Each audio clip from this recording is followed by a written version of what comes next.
Hi, this is the SONY Xperia XA2 and I'll show you how to mute notification sound on this device.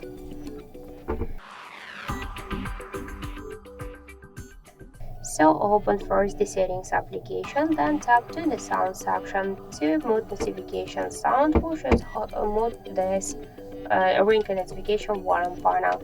But by this way you will mute not only notifications but also the ringtones. And if you want to stay with the ringtones and to mute only the notifications and mute this while on panel, scroll to notification sound and switch your currently sound to none. Then just tap to OK, and by this way you will mute on all of your notifications but you will stay with the ringtones. So thank you for watching, and if you find this video helpful, leave thumbs up and subscribe our channel.